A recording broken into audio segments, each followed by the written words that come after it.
ये सारा सब कुछ भाई और बहनों क्यों बताया जा रहा है? क्योंकि दास के पास में दिन में आगरा से एक राजकुमार भगत जी हैं, उनका एक छोटा सा वीडियो आया, ऑडियो, गुरुदेव का सत्संग, और कहा भगत जी मैं इसको समझ नहीं पा रहा। गुरुदेव तो कहते हैं कि बच्चों हजारों साल मेरा मार्ग चलेगा, हजारों साल आत्माएं मोक्ष प्राप्त करेंगी। और इस सत्संग में फाल्गुन मेला सत्संग 2003 के पाठ नंबर 2 में गुरुदेव भगवान क्या कह रहे हैं? गुरुदेव कह रहे हैं कि ये मार्ग जो अब चला है सतभक्ति मार्ग, साल 2 साल बाद इसमें भी काल के दूत घुस जाएंगे, मनमुखी गुरु बन बैठेंगे, अपनी अपनी मनमानी चलाएंगे, और ये मार्ग भी फिर बंद हो जाएगा, अवरुद्ध हो जाएगा साल 2 साल के बाद। तो भगत जी को ये बात समझ में नहीं आई। हालांकि दास पहले इस वीडियो का जिक्र कर चुका है, इस पर भी छोटा सा वीडियो बन चुका है, लेकिन काफी लंबा समय हो गया, भगत भाई बहन भूल जाते हैं। और ये भूलने की आदत भाई और बहनों हमने समाप्त करनी पड़ेगी। हमने इन सत्संगों को सीरियस लेना पड़ेगा, जो सत्संगति के माध्यम से परमात्मा हमारे तक जो बातें पहुंचा रहे हैं ना, ये हल्के में लेने की नहीं है। ये परमेश्वर के विशेष आशीर्वाद से संदेश दिए जा रहे हैं। अन्यथा मैं पवन दास कौन हूं, क्या हूं, मुझे मेरी औकात का भली भांति पता है, भली भांति। और आज जूली बहन ने एक छोटी सी ऑडियो भेजी है। उस ऑडियो के माध्यम से परमेश्वर ने यह संदेशा दिया कि अगर कोई हल्के में ले रहा है तो देख लेना भाई। फिर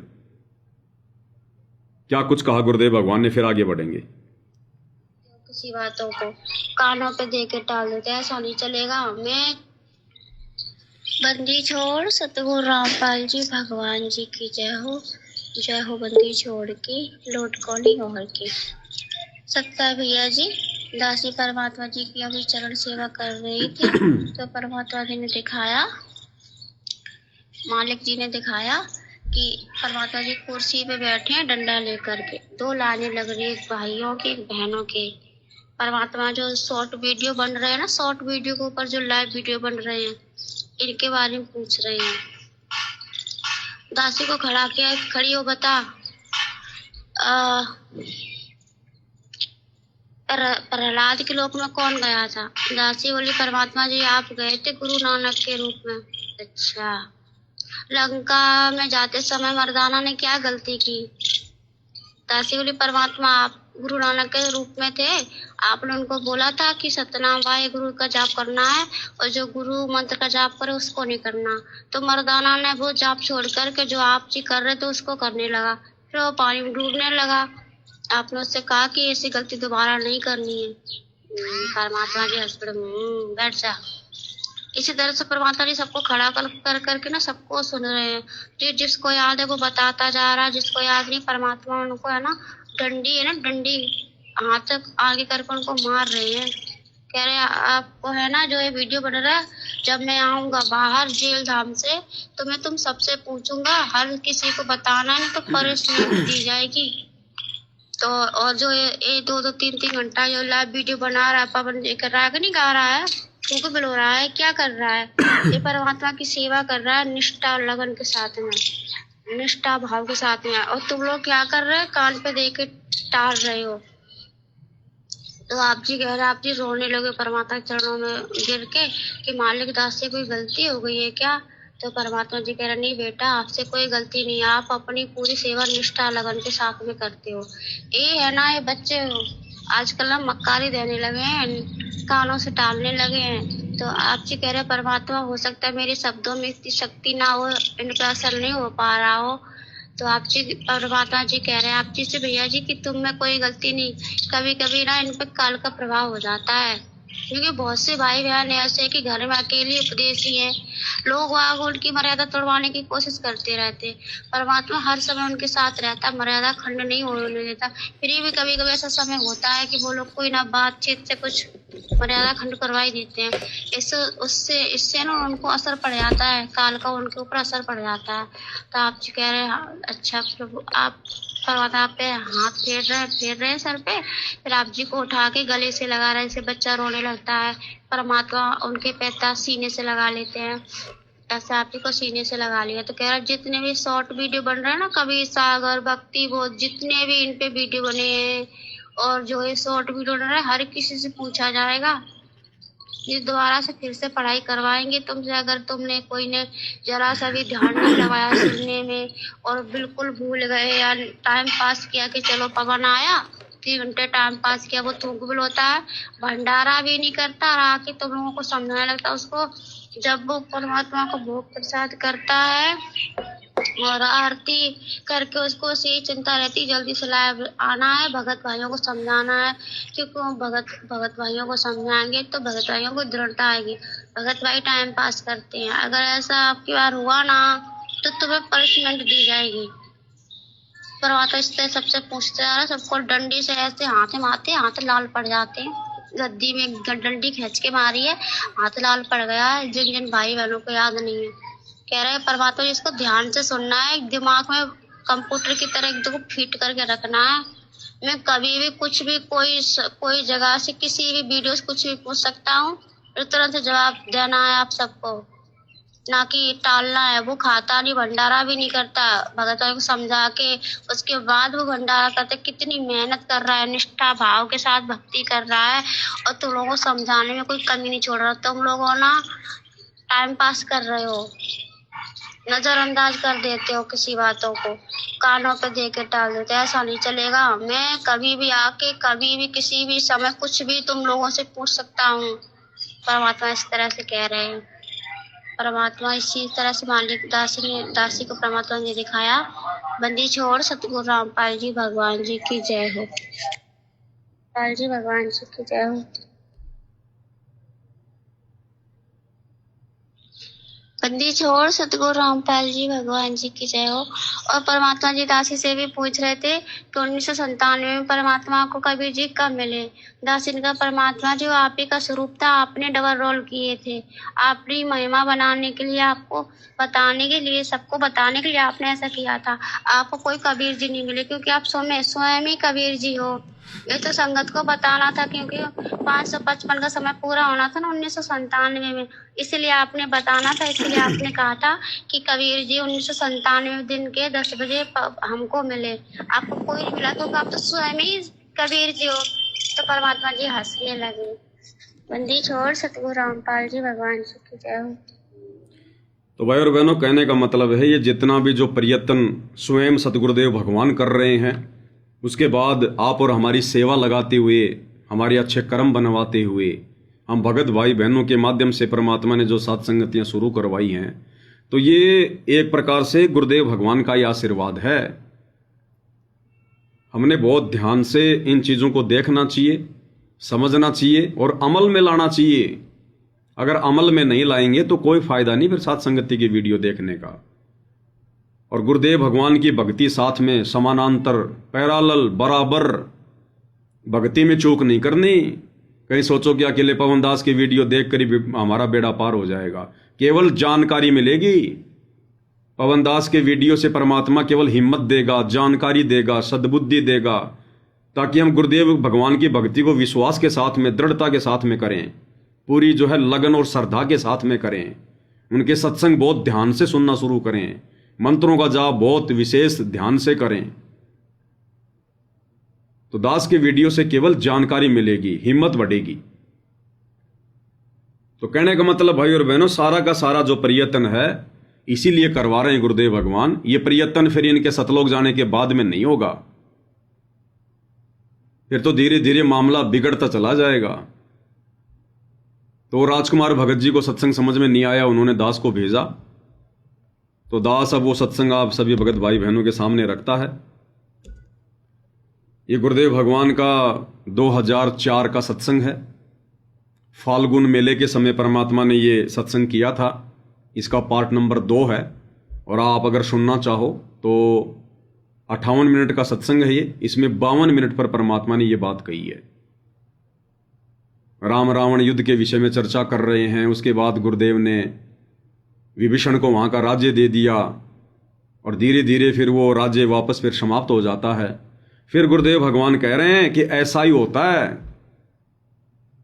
फिर गुरुदेव वर्तमान सतभक्ति का जिक्र कर रहे हैं कि जैसे वर्तमान में जो ये सत भक्ति चल रही है, ये भी साल 2 साल के बाद में फिर इसमें काल के दूत घुस जाएंगे। फिर धीरे धीरे ये मार्ग बर्बाद हो जाएगा। मनमुखी गुरु बन बैठेंगे, मनमुखी आदेश पारित कर देंगे।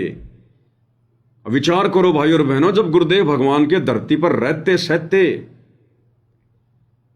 और उनका खुद का परिवार ऐसे घटिया घटिया आदेश संगत में मनमुखी रूप से पारित कर रहा है, काल की गोद में बैठ के काल प्रेरणा से भक्तों से राजनीति करवा दी, मर्यादा तोड़वा दी, स्टेडियम बनवा कर मर्यादा तोड़वा दी, आश्रम में हॉस्पिटल खुलवाए जा रहे हैं, गुंडों की सीबीआई जांच करवा दी, कुपात्रों को 5-5 लाख रुपए दे दिए, जाट आरक्षण में भक्तों को बैठा दिया, करोड़ों रुपया चंदे में दिलवा दिए, गांव गांव जाकर आटा दाल चावल चीनी बांट रहे हैं, कोई मतलब ही नहीं निकलता। अन्नपूर्णा अन्नपूर्णा, बैठ के भक्ति तो होती नहीं इनकी मर्यादाओं के साथ में। धार्मिक अनुष्ठान में भक्तों का सहयोग करवा दिया परशुराम जयंती में भेजकर। तो जब वर्तमान में ही काल इतना जोर लगा रहा है भगवान के धरती पर रहते सहते, जबकि हर प्रकार से गुरुजी हमें निर्देश दे रहे हैं, जेल में बैठकर भी हमें संभाल रहे हैं, फिर भी काल ने संगत को नहीं छोड़ा, संगत की भक्ति बर्बाद करवा दी, सबकी मर्यादा तोड़वा दी। तो सोचो, जिस दिन गुरुदेव भगवान इस धरती से चले जाएंगे, आप लोग फिर सतलोक जाने की उम्मीद कर रहे हो क्या? फिर भी मोक्ष का ठेका लेके बैठे हो क्या? जब रहते सहते काल पावनी टिकने दे रहा। तो ये सत्संग है, ध्यान से सुनिएगा क्या कह रहे हैं गुरुदेव भगवान। क्या बताते हैं?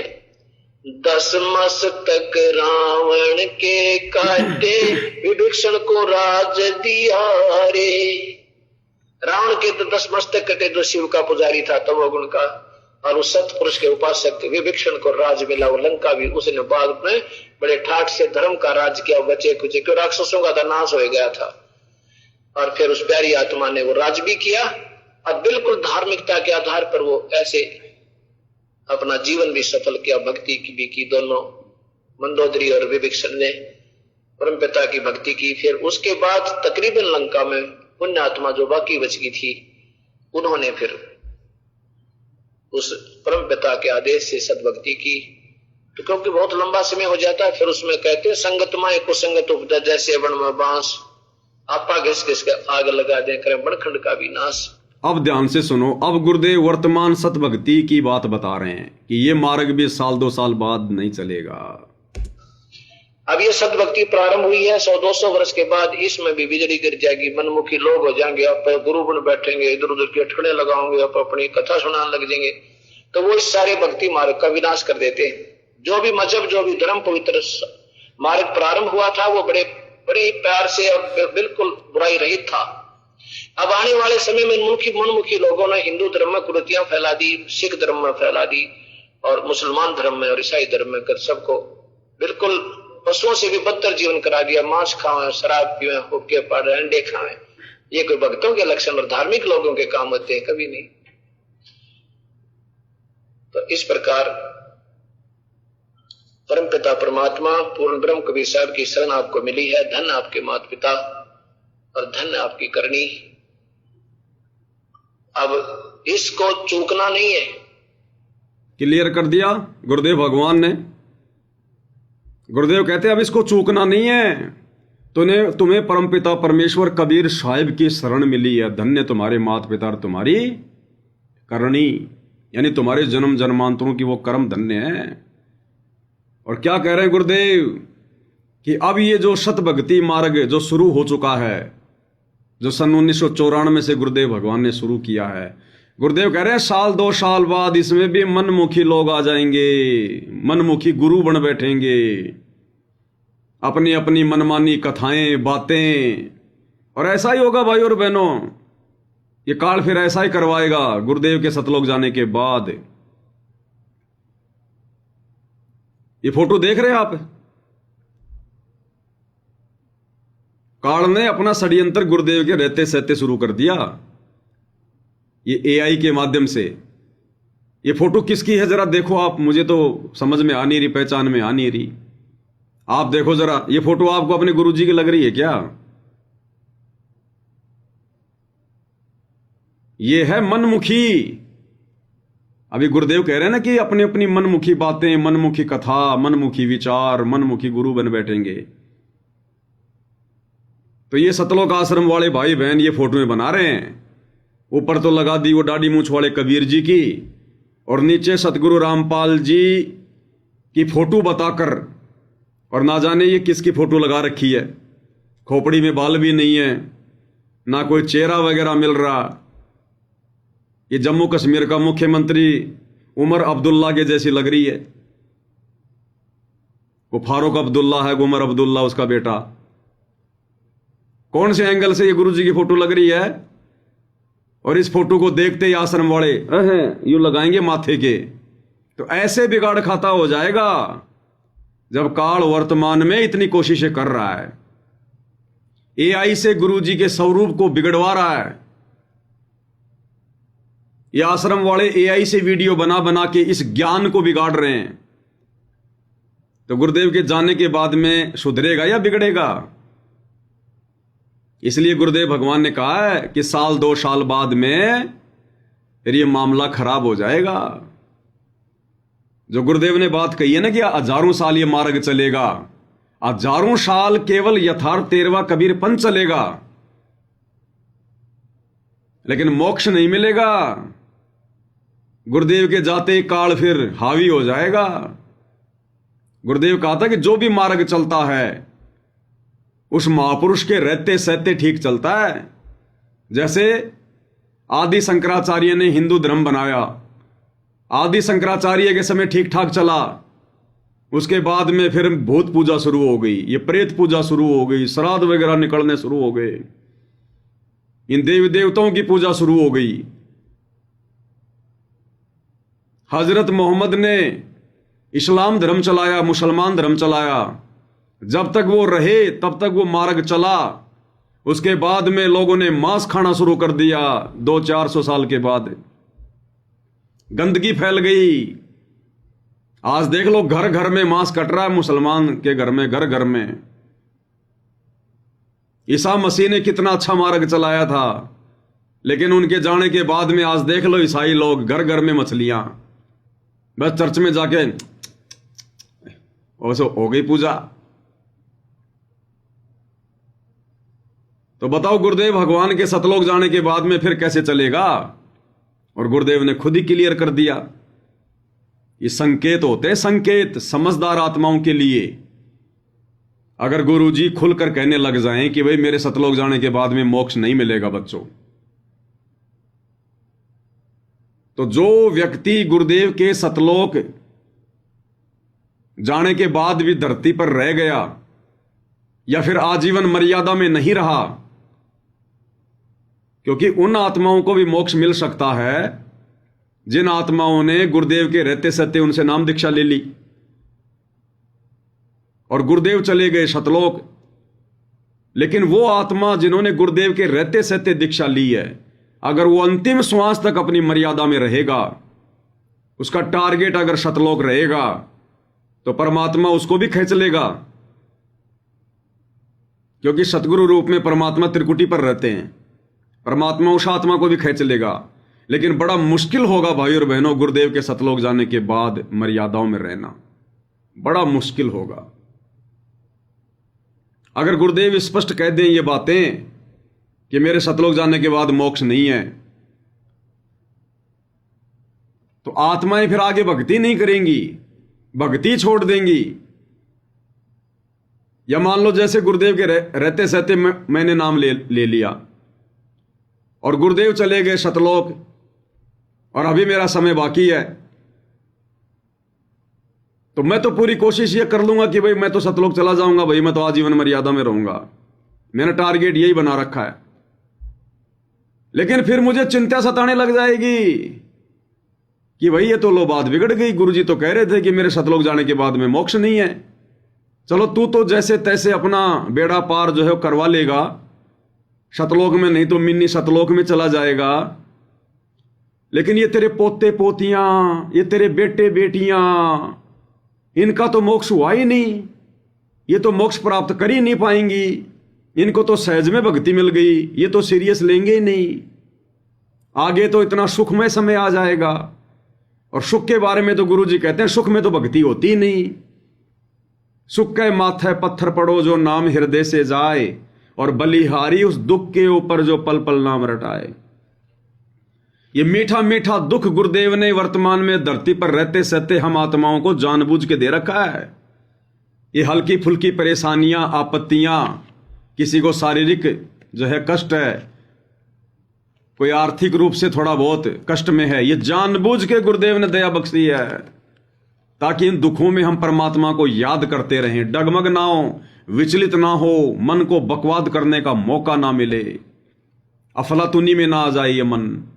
इसलिए भगवान ने जानबूझ कर ये मीठा मीठा दर्द, ये मीठी मीठी परेशानियां आप और हमें दे रखी हैं। इसलिए हम भक्ति पर लगे हुए हैं। आज अगर किसी के खेत में अगर सोने चांदी की खान निकल जाए, कोई मार्बल की खान निकल जाए, वो भक्ति करके दिखा देना, भले कितना ज्ञानी बन रहा हो, दिमाग पर माया का आवरण चढ़ जाएगा। और कल के शब्द में परमात्मा ने यही तो हमारे को शिक्षा जो है वो दिलवाई कि माया हर टोहूं शू तो रोप रही चाड़े, जब माया तू घर में आ जा। ऐसी कुछ वाणी थी मालिक की, जब माया तू घर में आ जा और मूर्ख मस्ती उस परिवार पे छा जा, अमल नशा सबके मन भाजा, कुबद कमा के चाले, माया हर टोहूं शो तो रोप रही चाड़े। तो बताओ, गुरुदेव के सतलोक जाने के बाद 50, 60, 70, 100 साल के बाद तो धरती पर सतयुग जैसा माहौल हो जाएगा। किसी चीज का किसी को अभाव नहीं रहेगा, कोई दुखी करने वाला नहीं, कोई मर्यादा कोई जो है तुड़वाने वाला नहीं, कोई लड़ाई झगड़े नहीं होंगे, कोई चिंता नहीं होगी। तो बताओ फिर हम भक्ति कैसे कर लेंगे? परमात्मा तो मना कर रहे हैं कि सुख में भक्ति होती नहीं, कि भगवान सुख के तो पत्थर पड़ो, सुख के माथे पत्थर पड़ो जो नाम हृदय से जाए, बलिहारी दुख के ऊपर जो पल पल नाम रटाए। फिर तो धर्मदास वाली स्थिति हो जाएगी कि भाई मेरे पोते का क्या होगा। अब बताओ, फिर वो पोते की चिंता खाने लग जाएगी, अपने बेटा बेटियों की चिंता सताने लग जाएगी। बताओ फिर कैसे भगवान की भक्ति में ध्यान लगेगा? तो गुरुदेव के सतलोक जाने के बाद भाई और बहनों चांस बहुत ही कम है, बहुत ही कम, रेयर केस, कोई रेयर केस होगा जो सतलोक चला जाएगा। इसलिए परमात्मा सारा जोड़ जुगाड़, सारा यत्न प्रयत्न संघर्ष हर प्रकार से ये शरीर छोड़ने की तैयारी करो, इस शरीर को संवारने की तैयारी में मत रहो, गुरुदेव के रहते सहते शरीर छोड़ने की तैयारी करो। हमारे अंदर क्या क्या कमजोरियां हैं, क्या क्या कमियां हैं, मेरी कमजोर नस क्या है, कौन सी वो बात है जो आगे चलकर मेरे मन में दोष पैदा कर सकती है। कोई बेटा बेटी की मोह ममता, कार कोठी की मोह ममता, मन में कोई चाहत, कोई इच्छा, टटोल टटोल के देख लो अपने आप को।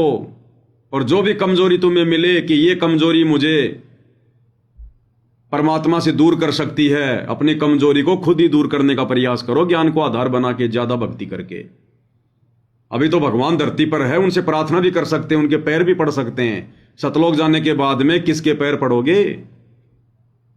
हमारा आधे से ज्यादा विश्वास तो उसी समय डामाडोल हो जाएगा, टूट जाएगा, जब गुरु जी सतलोक चले जाएंगे। आज ये दास लाइव आके समझा रहा है, क्यों? क्योंकि गुरु जी धरती पर हैं, हिम्मत है। आज अगर गुरुजी धरती पर नहीं होते, अगर बरवाला कांड के बाद गुरुजी अगर सतलोक अगर निकल जाते, ये दास के मुंह से शब्द भी नहीं निकलता। तुम वीडियो बनाने की बात कर रहे हो, लेकिन हिम्मत मिल रही है कि मेरा बाप अभी तो धरती पर है। बाद में कहां से हिम्मत आएगी? इसलिए गुरुदेव भगवान कहते हैं, समझा है तो सिर धर पांव, बहुर नहीं रहे सादाव।